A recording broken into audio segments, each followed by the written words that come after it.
you talk to the Otter agent, you pass after 15 minutes, you move on to the next. So it's maybe controversial. My dirty opinion is that if you're a PE-owned org, you'll probably go from like a 7-to-1 ratio from leader to AE, maybe to 10-to-1 or 11-to-1. I give Claude very specific parameters. Use Cowork to go through my LinkedIn. Before they would hire a senior executive, they would meet them at a restaurant and get lunch with them. And before lunch, they would get there early and tell the server to intentionally mess up the order.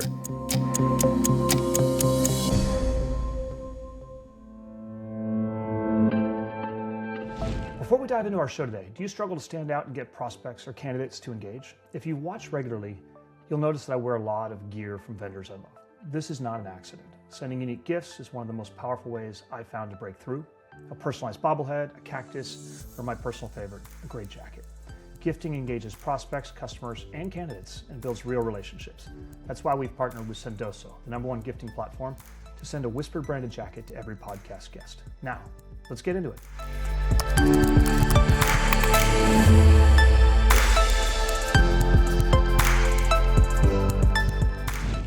Welcome to Whispered Hiring, the podcast where we talk with senior leaders about how they find, vet, attract, and grow go-to-market talent. I'm Andy Mowat, founder of Whispered. Today, I'm joined by Kenny Scannell. Kenny is the CRO at Otter. Previously, Kenny was CRO at Rocketlane, where I got to know him, as well as a sales leader at companies including Klaviyo, Zoom, and On24. So effectively, it's back full circle, Kenny, to the communications space, but in the AI era. It's great to have you here. Likewise, appreciate the opportunity. I'm excited to dive deep into kind of how you build teams. You've done it at some great companies, and I think it's going to be fun to hear. You just took over after a really great run at Rocketlane.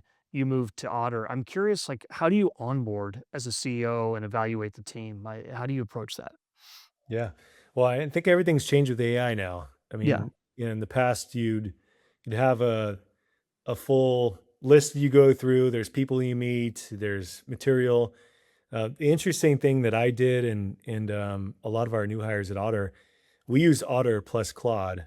Now, there's prompting, different things you have to put in, but because we have so much context across all of our content, competitive conversations, everything you need to know, Claude creates a pretty compelling onboarding doc, combining Otter plus some of our other docs. So that's what I did. Helped me immensely. So I didn't actually have like a system that I work through to check things off. It was that. But the way I've always done it, naturally, I jump in, I'll meet with the team, meet with people individually, understand quickly what makes people tick, where we need to focus, things we need to build, solve. I get a quick perspective, and at Otter in particular, we had to move quick on a lot of different things. So it's been a fast-moving 3 months so far. That is fascinating to hear how you drink your own Kool-Aid on that. At Yeah. what point in the interview process did you start to get access to the insights in Otter, right? Because there's this unique opportunity to, if you can hear 20 or 30 calls, if you can search, then I always do the get the offer, and then I'm going to start asking a bunch of really hard questions before I do it. Did you have a Yeah. chance to use the Otter insights and call intelligence before you joined? And Yeah. before you signed on the dotted line? I'm assuming they did, but I'm curious how that worked. I did. Yeah. And this is maybe a spicy take. A little awkward, but they gave me access while I was still at Rocketlane, and I used it while I was at Rocketlane. So I saw the power of it within using it across my conversations at Rocketlane, and uh, for most people in tech, I think we've all used note taking tools before. It's standard practice at this point. There's some great ones out there, including Otter. Um, but for me, it was more about how I can use all this insight in context to create decks, get insights across all my conversations, even improve myself and figure out ways where I can get better across not only customer conversations, but even interacting with my team. So I got a lot of good insights just from using Otter, and using the desktop app. I saw it unlock so much. So again, coming from the outside before I started having conversations with them, I've used some of these tools in the past. Of course, I've used Gong on the sales side and others, but it was interesting because it there's just so much more to unlock, and it's just when you're using Gong, you're using it from a customer facing perspective, and this is both. It's customer facing as well as everything internal and connecting the dots on who does what and getting insight. So it was game changing. And then of course when I got the other side of the curtains and started working at Otter, we unlocked so much more. That's neat. I've spent a lot of time thinking recently about that semantic layer on top, right? There's the gong call, and I remember Right, asking a lot of sales reps, "Hey, how do you listen to calls? How do you monitor?" And the worst answer is, "I listen to a call a week," right? Like the right, right. best answer is, "I understand what's going on across my entire team." Can you tell people the difference between the two of those? Because even though we're here to talk about hiring, I think it's fascinating for all these sales and leaders to understand just the difference when you have that semantic layer, the search, and you're connecting it to everything. When I first started my sales leadership career, I was sitting next to one's desk with the headset on, and I was shadowing their calls that way. Yeah. Then you fast forward to Gong, where you're actually recording the conversations and then you're getting some insights in the early version of Gong. And of course, Gong, Chorus, others have come a long ways. Zoom, Revenue Accelerator, which I was a GM over as well. So same thing. Like you're getting a ton of insights in these conversations. And even 2 or 3 years ago, you're still listening to calls. Mm. So I think you went from sitting on your desktop and you're listening to a half hour, 45-minute call. You're adding comments within the window to your reps. Maybe you're assigning an action here and there. That evolved to people that were more scrappy, and on the way to work in the subway or wherever they're at, they would actually listen on their mobile device and say, "Okay, I'm just kind of listening like it's a podcast," and that became even more efficient.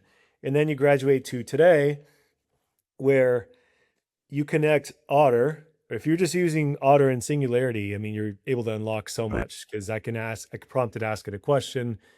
Where is there risk in all my existing deals? And, apply MedPick to all my existing deals and it'll create a whole artifact on it. I mean, that's an obvious one. I think when you combine Otter plus Claude, it unlocks so much more to me. And it's been fun kind of nerding out over the first few months here on the art of the possible. And we've done everything from creating real-time business cases. So throughout the life cycle of every conversation, at the end, we'd say, okay, we need to build a business case. We start the work in Claude, but where the heavy lifting of Claude it came through with Otter and the MCP. So they're getting all the conversations, everything we've learned, in building a business case that way. And it was game changing. The last thing I'll say there, this is the most fun thing I've done, is we created a call scoring model where we launched a new sales methodology, a new discovery framework. Within there, it's a four-box value selling framework. We have elements of Challenger as well, kind of a custom thing we built. So every box is scored 1 through 5, and then we get how deep you go into discovery depth, and then multi-threading. So 5 points for each. Every discovery call is scored through 30. And I can, and what it does is it pushes real time into Slack. So as soon as the discovery call is over, Claude does the scoring, pushes it into Slack, and all the leaders, we get real time updates on every single discovery call. So again, think back to where it started to even like a year ago when, like you said, people were listening to calls and people still are. Um, but when you get there, you get right into the coaching moments and where we need to really spend our time. So it's unlocked so much so fast. It saves me hours per day, and it's given me objective scoring where you're having a black and white conversation with a rep to say, "Hey, here's how we score it. Here's why it's scored this way. You know, here's what we can be doing better." And AI is giving me the answers. Now I can either agree, I agree with 95% of what it says, but it's incredible with what you can unlock now with it. I couldn't agree more. You had so many fun thoughts there. One is at some point we'll have to get back on and just talk about how the role of manager changes with Yeah. AI. I think that's a topic I'm digging deeply into separately.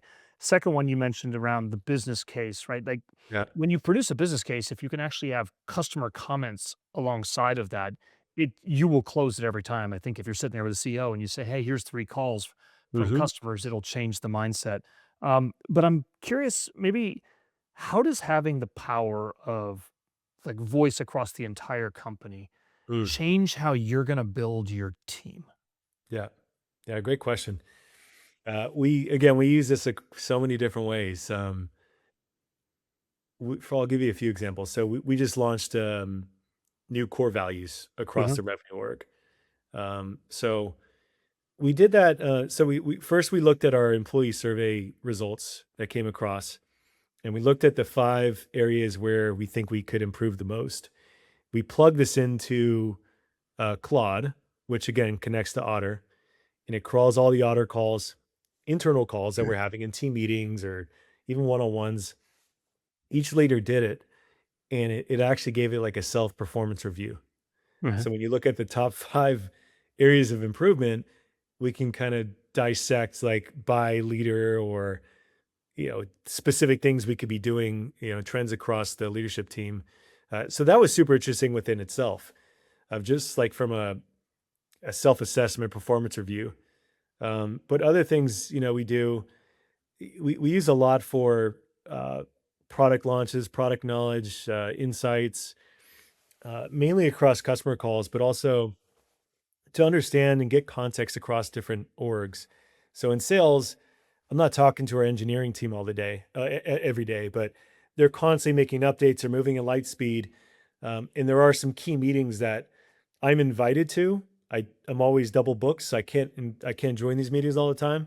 But I am able to get context in what's happening across these meetings and get either actions or next steps, but also the summaries and the things that I really need to know. So whether it's a product release, something's going to beta next week, and as much as we want to think that we're great at communication, we're not, but Otter can help solve those gaps. So it's interesting when you have your bot joining a meeting on your behalf and it's giving you everything you need to know at a quick blurb. Wow, it's fascinating. It's like Jack Dorsey recently has been thinking a lot around how does he rethink his org, and he's seen it as a lot flatter. Yeah, yeah. When voice and all of this analytical layer that you guys are bringing is available, do you anticipate that you'll need less layers of management, or managers will be able to manage more people, or how do you think that all changes? It's a fascinating question. I think it really varies by org. So Yeah. um, my dirty opinion is that if you're a PE owned org, you'll probably go from like a 7-to-1 ratio from leader to AE, maybe to 10-to-1 or 11-to-1. Because the things I'm talking about with like you're adding an AI coach to work with you, and when you set up effectively, the AI is doing a lot of coaching with the reps. So I can come in and agree with the call scoring and say, yes, I agree. What are you gonna do differently? Or the rep can come in and get the AI coach. And so if you think about just the coaching aspect, either one of two things is happening. Either leaders weren't doing it, Mhm. which unfortunately, we know is a reality. Or two, the leaders are spending a ton of time and they're digging into it. And if AI can get the same output or sometimes better and more objectively, uh, why wouldn't you use the AI?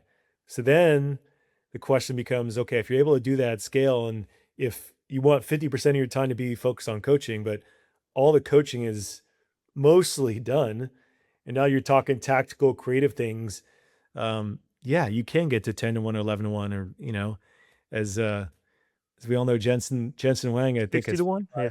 direct reports or something like that, and he's not. I don't think he has one-on-ones with them. So um, there's a lot now that we can unlock with AI. So yeah, I think most companies they'll look at the time saved and say, okay, where can we double down? Where do we want leaders to be more hands-on?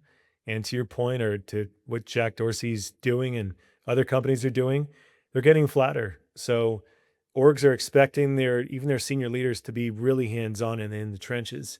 That may mean that uh, some AE leaders are even more involved in calls, and they're capturing some of these moments real time in calls, and they're able to join more calls because they're doing less coaching, outside of calls. So I think the more time we can spend with prospects and customers, obviously the more success we're going to have. And if AI is doing the coaching and the administrative work and the slide building and everything else in the background, everyone wins there. So I think a lot of the time goes back to prospecting strategy, and then prospect and customer calls. I agree. I think it's going to be fascinating what the org looks like. And Yeah. I mean, AI can see every call, every change in CRM field, every discussion around the water cooler, every product change, and it should be a better manager. Yeah. The question of whether people want to be managed by AI, which is a different question, but for sure. It's Um, all on how it's deployed. Yeah. yes, yes, you're right. It's a tool, and it can make you better, it can make you worse. How do you think about as you start to build out your org and grow for the scale you guys anticipate? How do you think about w- what roles you need? How do you identify the holes in the org structure? And then second part is how do you go about filling those roles? Yeah, I spent a lot of time on this over the first few months. We had an interesting model where there's an inbound team and we call them a PQA team. Hmm. So PQA for us are accounts that have at least 10 users across the company. Because we have this prosumer model and a lot of self-serve customers and big base there, we have a unique opportunity where these are low-hanging fruit for us to go after from an outbound perspective. Well, it So sounds the like you've already instrumented as well how to go after them. A lot of companies are like, we have these right, free users and we don't even know how to get them, but you can do that. right, exactly. So we've instituted an intercept model. If it's director plus, you'll have a rep jump in and go after them when they're effectively set up a free trial.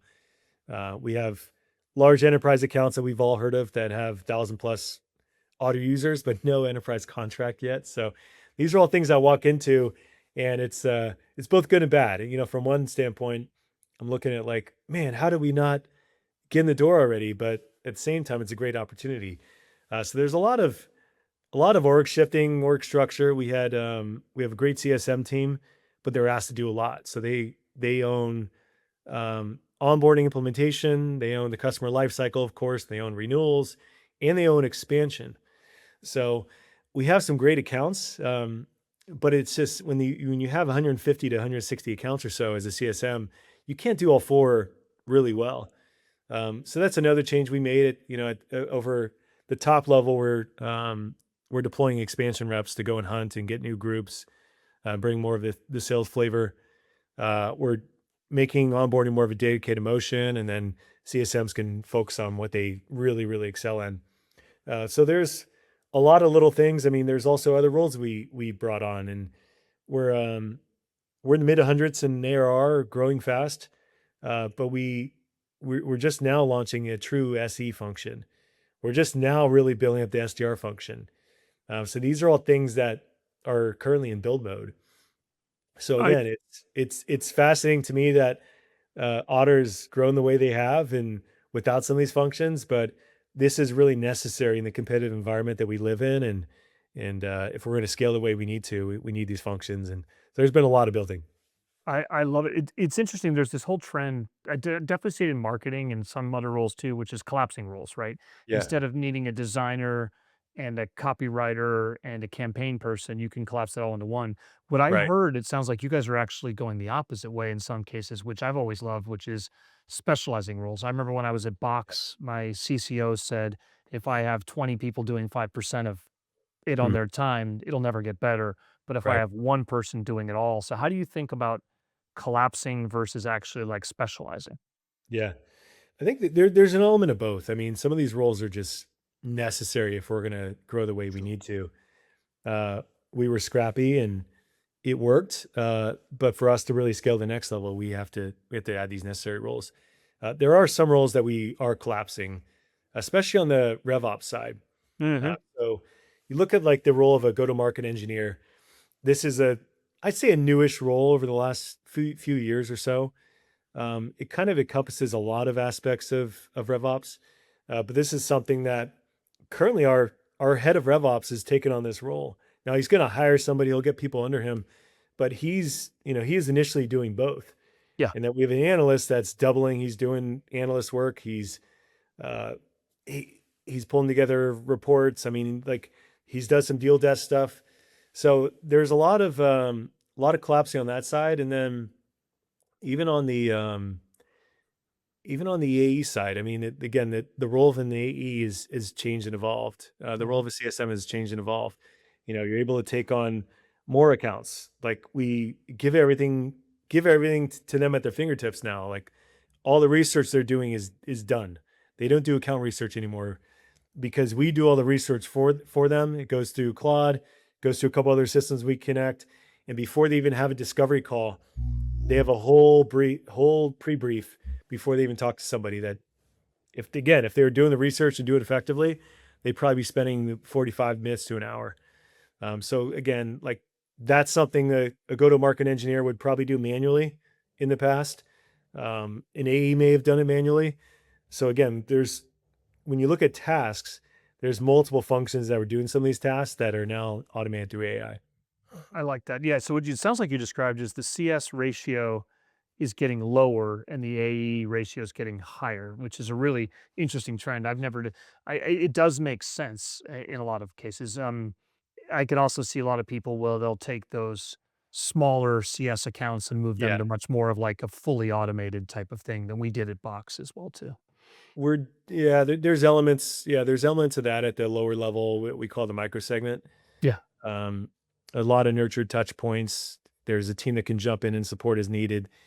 Um, and there's some other things we're considering there as well. But yeah, it's the models change a lot. I like that. Have you used Otter to figure out the profile of your sales hires as well too? I think that's always something at every company I'm asking, what is the type of person I need to hire? Have you been able to use Otter to figure that out? Uh, Yes, it's currently in process. So that I know. this new round of interviews that we're going through, we're now modeling this out. And I love that you brought this up because there's so many different use cases, and we have the advantage of going through the call score model that we have. We can tie that to success on where that worked and look at specific reps. And then obviously the next part is how do we take the core competencies across these people where they're doing this thing really well and inserting this in the interview process. So there's really some exciting things you could do there because um, AI will say, hey, here's the exact things that are making the successful reps at Otter successful. Yeah. Here's their 5 core competencies. Here's some unique skills that they bring to the table. Here's what we recommend, and here's some specific questions you can also ask to assess this. So it's doing a lot of the work. We actually have an interviewing agent as well within Otter.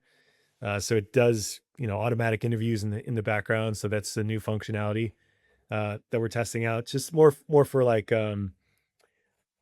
fast growing scaling roles. So think of like an entry level role where that's the first step in an org. You talk to the Otter agent, you pass after 15 minutes, you move on to the next. So it's maybe controversial, but it's we're seeing some lot of companies start to pick it up, which is interesting. The other thing is on the interview scoring.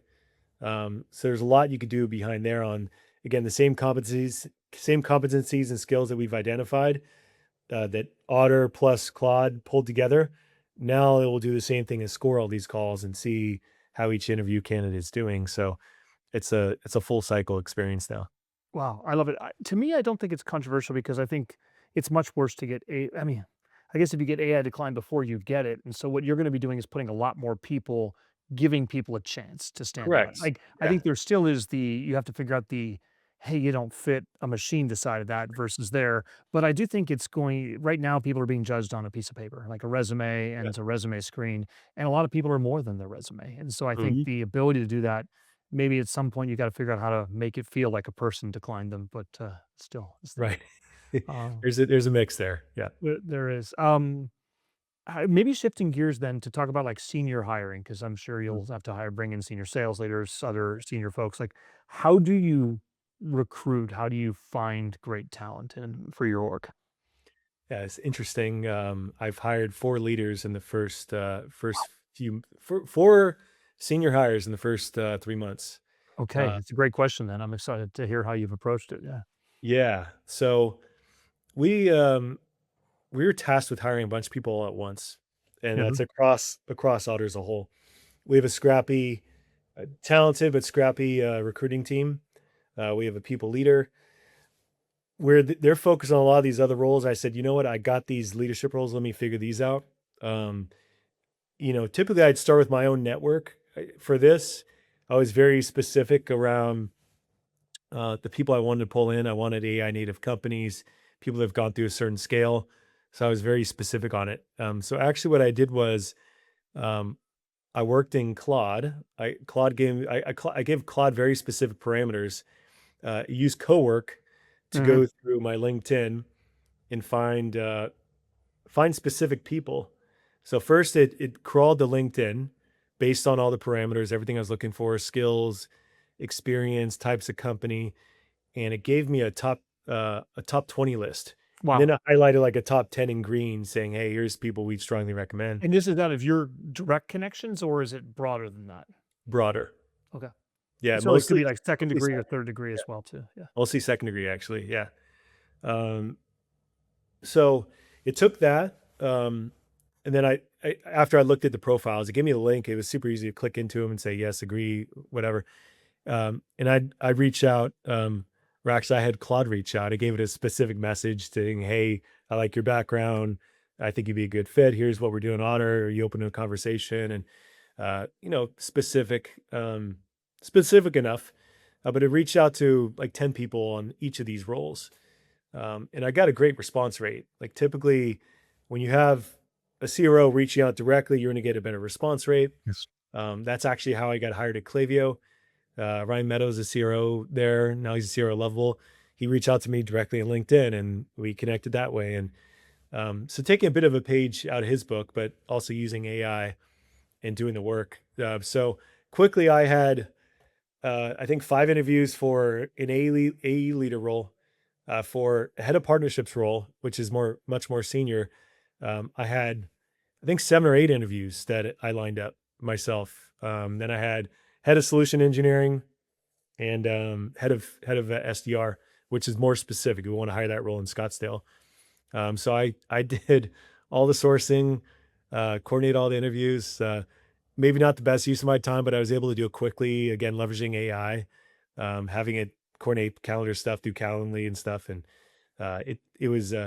I was impressed with the results, and we got 3 or now 4 really quality candidates in the door within 3 months. So I was impressed by it. That's impressive. I've always, but pre-AI, I would do that for my RevOps roles as well too, Yeah, because recruiting often wouldn't they wouldn't have, it's not that they wouldn't understand it, but they wouldn't have enough unique correct. background. But I love the fact that and I've seen more and more CEOs, CROs effectively automate the research and the outbound process. Yeah, It's impressive the amount of time, but I guess at the same time, like those hires are critical for your success. So correct. I love that you did it. What would you W does it change the need to rely upon TA anymore? Or how does your relationship with TA change 3 years from now when AI keeps getting better and better and better? I think it's an interesting question. I think AI continues to do more work. I think from a sourcing perspective, they're probably doing less sourcing than they were before. Mhm. Now, there's still there's still a skill of prompting correctly. In this world, is it the best use of my time to be doing this myself? And maybe not, but I got 4 great people, so I don't regret it. It's worked well. But over time, it may actually be me training them how to do it if they're not already in a good spot there. And maybe they have access to my LinkedIn or something. Maybe they're reaching out from my LinkedIn to candidates directly, or AI is going through my LinkedIn that way. So I think it's a super interesting question. There's always going to be a need for TA team. I think their time is going to be spent differently. Um, You may have GTM engineers now instead of TA people, which are because yes, effectively you did your own intake prep yeah, call and ranking of candidates yourself with your Claude. yeah, And so you could potentially do all of that. I don't need to have the conversation around what are good fits. I can train that up myself. And so yeah, it really is like a GTM engineer using the data to send to the right people as well too. And so it's very different exactly, from sourcing. Yeah. yeah. Wow. So it also it gave my TA team a ton of time.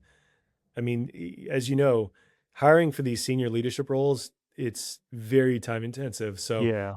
to completely take that off their plate and have them focus on my AE roles, SDR roles, even roles outside of my org, like the engineers. We had to hire a bunch of engineers, so they help the org immensely too.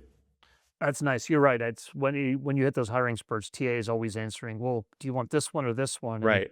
I'm a big fan of, no, I need these, and I can take these ones Yes. myself. And maybe you fail at one, but it's still powerful. That is Yeah. interesting. So how do you evaluate talent, Kenny? Good question. I mean, I like to get specific around a few things. So number one, you're looking at the top with experience. I look at the types of companies I work for. I think it depends on the type of company you're at, but like at our stage, again, like mid hundreds here, I'm looking for people that have operated at that stage. It's not a requirement, but I think it's helpful. I need someone that's operated in a scrappy environment.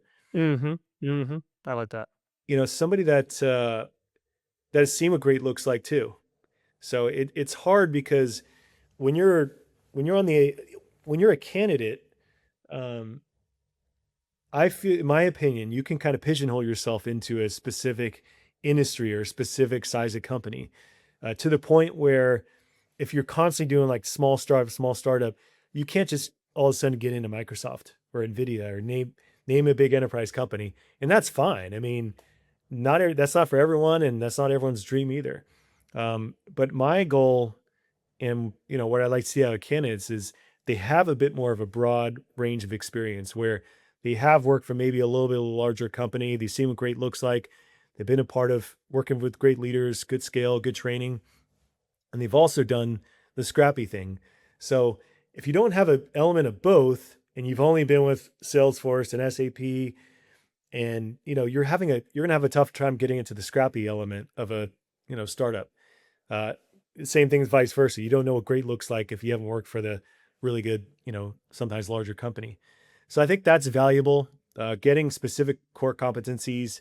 I look for curiosity, confidence, um, experience in closing larger deals. If you're, coming in as an enterprise rep, having the stories to tell, um, history of success, history of fighting through adversity, creating your own destiny. Those are all things I look for in an AE because I'll give you one quick story. Yeah. I was interviewed when I was interviewing at Zoom.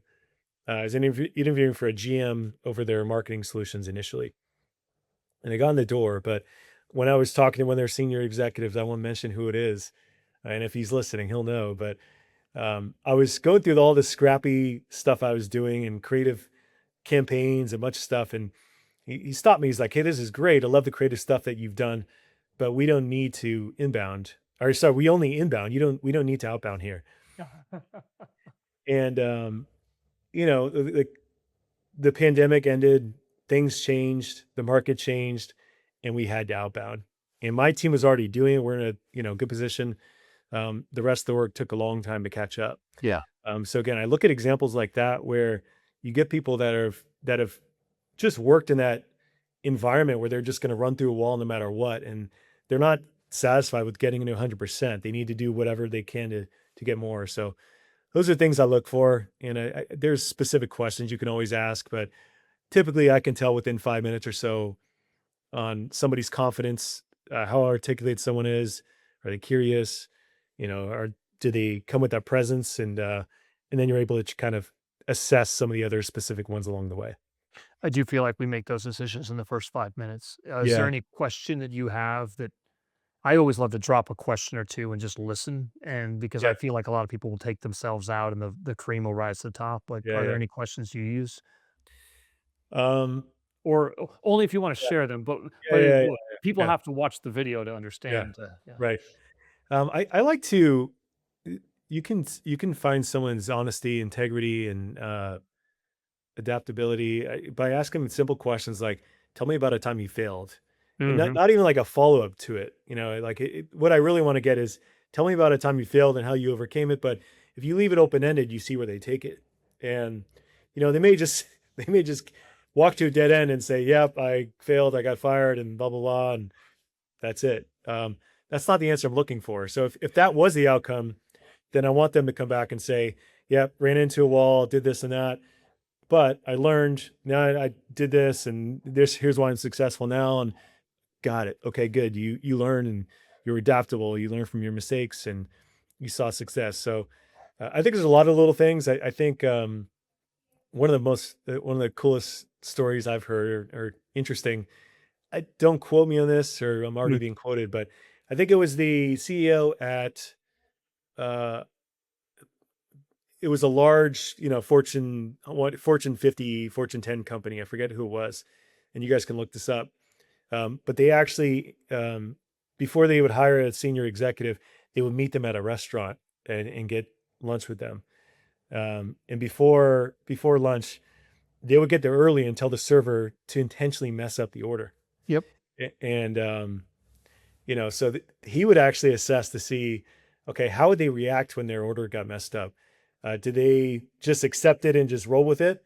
Were they over the top, or were they somewhere in the middle where they were assertive enough to say, hey, this is incorrect, but they're also respectful on it. So I think there's it's not something I do, or I don't know that I would, but there's a lot of these kind of things in between where you can assess how people will react in a situation. We see it all the time, like their Zoom crashes or something happens. You see how they adapt or how they think on the fly. So when you can present these opportunities, it's actually a really good eye-opening opportunity to see what they look like in action. I love that. Yep. I find that if I have a standard set of questions, I can then compare across people more easily, Right. but it's very powerful. Yeah. I know we could probably talk for hours more, but I also know that I'll run out of time. How do you I think this actually goes right to what Otter's doing, but how do you make senior hires successful? Like, what does onboarding, both for you, we talked about a little bit, but other Yeah. folks at Otter, like, how do you do that? Yeah, good question. And it's especially tough when you're onboarding basically four leaders at once. Yeah. Um, a lot of it's again the power of Otter plus my friend Claude, and all the content we've created, of course, along the way. So the last four people I brought on, I've created onboarding docs within probably 2 or 3 minutes. Maybe I have to revise the prompt, etc. Um, but it's we already have our MCP server connected to Otter, of course. We have it connected to Slack. We have it connected to Gmail, G Drive, um, all the systems that we need. So the biggest thing is to crawl the Otter conversations, because chances are whoever's stepping, they're going to inherit a situation. So like our head of partnerships, as an example, he started today. He came from Gainside as the head of partnerships. Now he's stepping into a situation where we're moving fast and we're scrappy, and I also am stretched for time. So in my onboarding doc that I sent him, the context that pulled from Otter showed existing potential partnership conversations that I've discussed with my CEO or head of product, or product ideas we have and how that can relate to a tech partnership. And so all these ideas are presented to him in a digestible, structured way, again, with the two solutions. And of course, you get into competitive battle cards. It has links, it has specific information. It crawls our wins channel, it crawls all of our customer conversations on why we win, our ICP. I mean, everything you would imagine. So, again, this is radically different than even what we did a year ago. So that's how fast AI is changing things. But it saved me hours and hours of saving a whole enablement resource. So again, we're scrappy. We don't have a dedicated enablement team yet. In fact, I need to work with you on that, Andy. But um, I'm for going now, deep. I'm excited to talk separately. I'm going deep down yeah, the rabbit hole on what does enablement look like once you have right, technology like Otter, right? I think it's really interesting and different and changing, and it'd be fun to let's definitely get together and talk. I'd love to yeah, compare notes on that one for sure. yeah, definitely, My normal way before AI for onboarding a senior hire was we're just going to meet every day for a half an hmm, hour. You yeah, bring your questions, I'll answer those right, questions. I'm here, but it's also around building that connective tissue. If you can ask me anything, I want to right, hear what thoughts you have. hmm, How does that change when you have Otter? You had four people, so maybe you couldn't do it, but I don't feel like you can just be like, just talk to AI because then you're not building that personal relationship with for people. sure. So, how did you tweak and refine onboarding based upon still needing to wire in with those people like that? Yeah, that's one of the biggest challenges, because you do need to build these personal relationships. Yeah. You need to build the mutual trust. And there's the context where I need to answer things on the fly and kind of get into my head and vision and where we're going. And um, so, yeah, I still I still think it's the best practice to try and meet every day if you can for 30 minutes, just at the end of the day, just to do a wrap up. Um, in all reality, it ends up being like 2 or 3 times a week in the first few weeks. Yeah. But there's a lot of other people they need to meet as well. So a lot of times it's like, hey, today, here's what I want you to focus. Here's the 3 things you need to learn. And here's the 3 people you need to align closely with. And, they'll come back at the end of the day either with Slack questions, or if we get the opportunity, we'll definitely catch up live. But yeah, I still believe that it has to be an element of both. And it can't just be AI doing all the work and you're never communicating. Like, that's the AI gives me the ability to spend more time in human touch and human interaction. I love that. Well, thank you so much for the time. This is great. We'll talk for hours more, and I'm sure. So I'm Yeah. excited to share this with the world. Yeah. Enjoyed it as well. Appreciate it.